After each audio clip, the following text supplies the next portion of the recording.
Hey everybody, Steve Stine here. I just thought I would help you real quick. I had a couple extra minutes, so I thought I would go live here and show you a couple of things.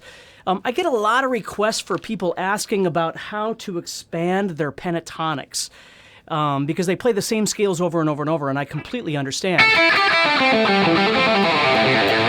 Okay, so what I thought I would do is help you a little bit if you're in that situation where you're always kind of playing the same things. One thing that you can do that's really, really cool is expand your pentatonics to add some new and unique sounds to it. Now, what I like to do is I like to teach you some things that are relatively easy to add to just about any circumstance. So we're not going to add notes that can only be used in certain situations or certain styles of music.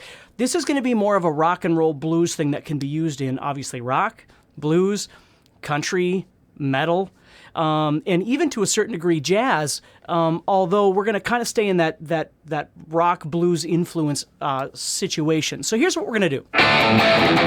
What we're going to do is we're just going to go to A minor pentatonic, which is at the 5th fret here. And we're just going to use that first position as our template, okay? So hopefully you already know this first position right here. Okay, so what we're going to do is we're going to take that position and we're just going to add a couple of notes to it and expand it a little bit. Now, the whys and the hows we're not going to worry about way too much because I don't have a whole lot of time for this, but I want you to explore the sounds that it creates. So the first thing we're going to do here is we're going to add in the essential blues sound, which is this right here. We're going to go to the 3rd string on the 5th fret, and we're going to do a hammer-on from 5 to 6.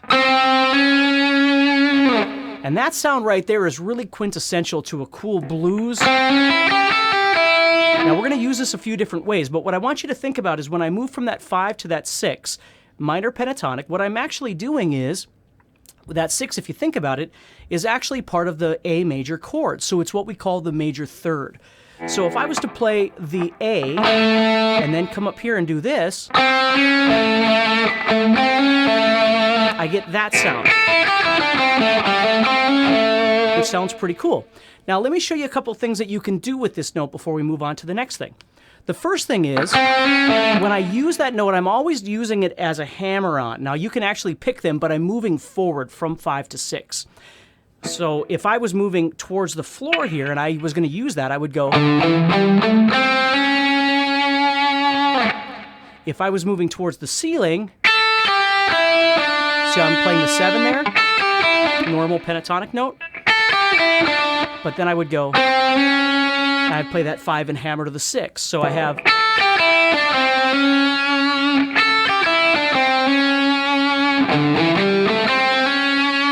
You see? So the key here is if I'm moving towards the floor and I'm going to use that 5 to 6, more than likely I'm going to skip the 7 and I'm just going to continue on into my pentatonic. So I'm skipping the 7 and using the 5 to 6 instead. If I was moving towards the ceiling, I would play the 7, but then I would hammer the 5 to 6 and then continue down. Down meaning towards the ceiling in pitch. So that's, again, you can use it any way you want. I'm just showing you a couple of ideas of how I tend to use that. So if I was moving, again, toward the floor, and if I was moving towards the ceiling, okay, well that sounds pretty good. What I tend to do, though, is if I'm going to play this, and then I move to the 2nd string and I play 5 to 8, what I like to add in there is what we call the 6th of the scale. And again, don't worry about that if you don't know what that is, but the major or raised 6 is what I'm using there. So what I'm going to do is I'm going to play 5-7 instead of 5-8. So I actually wind up getting 5-6 on the 3rd string, 5-7 on the 2nd string, and 5-8 on the 1st string, excuse me. So I have. Now that starts sounding pretty cool. Now if I was, again, going toward the ceiling, I would still use those notes, but I am going to go to the 7, like I did before, and then that hammer on. So I have.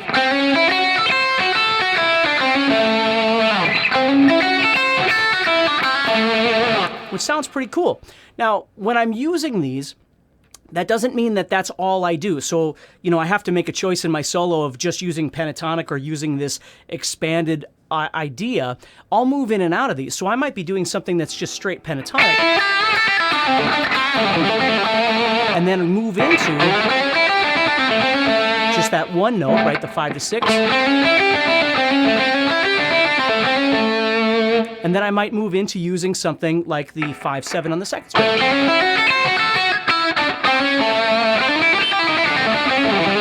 So there's all kinds of really neat things that you can do with this, okay? So my point is yes, there's theory behind all of this, but what I want you to really think about is how it sounds when you add these new notes.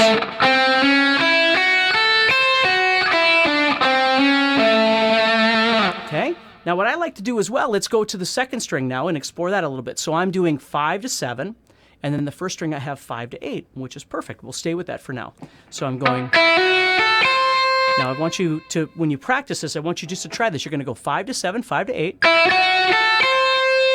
And then I'm going to go back to the 7. And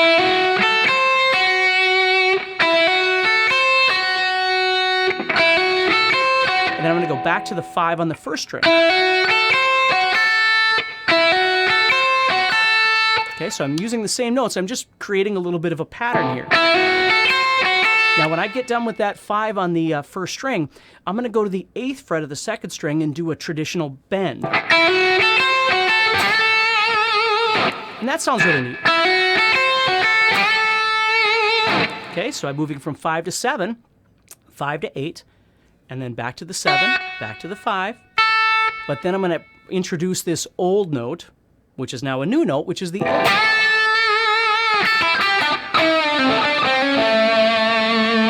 So it's a really neat way of being able to kind of add something new and something interesting to what you always tend to do with your pentatonics. Now you can do this, all over the fretboard in different positions and things like that, but for now, let's just start trying to work on doing something like this. Now, before I have to go, I'm going to give you something else as well. I'm going to give you one other idea. And then, of course, you can watch this video as much as you want to and start trying to utilize it in your playing a little bit. So again, to recap, before I move on, here's what I got.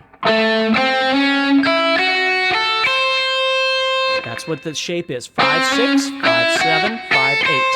And remember, as I move toward the floor, if I'm using 5 to 6, I skip the 7 oftentimes. Not always, but a lot of the time.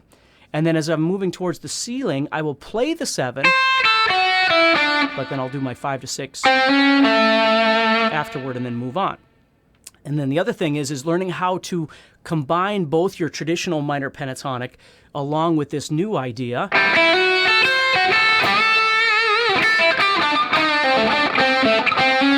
Moving in and out, back and forth between these notes. Okay?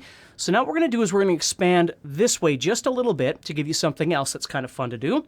And what we're going to do here is, let's say we're coming off this 5 to 6 hammer-on, go to the 7, and then we're going to go to the 5, like we normally do, 7, 5, like we normally do, but then we're going to move back 1 fret to the 4.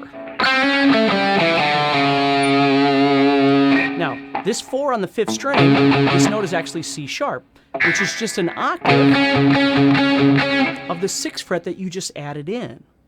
We're just using it a different way. Instead of doing it as a hammer-on from below, which we can do, there's nothing wrong with that, I'm coming into it as a slide from the 5th fret.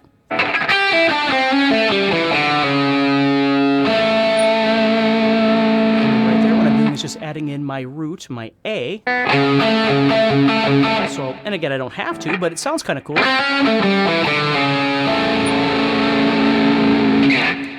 Okay, so oftentimes that's what I'll do as I'm moving towards the ceiling, is I'll be using all of this other stuff I just showed you. And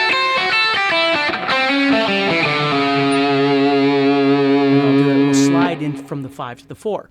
Now, there's a million other things I could show you, and I'm going to start doing some live events like this to try and help you with some different little ideas, and I don't want to give you way too much to use. I'd rather you just take a little bit of what we've talked about and learn how to use it realistically in your playing. That's super important. So don't worry about trying to do way too much. Focus on trying to just change a little bit of something that you're already doing to make it sound a little more interesting, and it's not too much. It's not intimidating, anything like that. You're just expanding some ideas. So you might not use all these notes right away. Maybe you'll get to them, but at least start with something and make something that you're doing a little bit different, a little more unique, so it's fun for your listener, and it's certainly more fun for you. So take care and practice hard, and I'll talk to you soon, okay?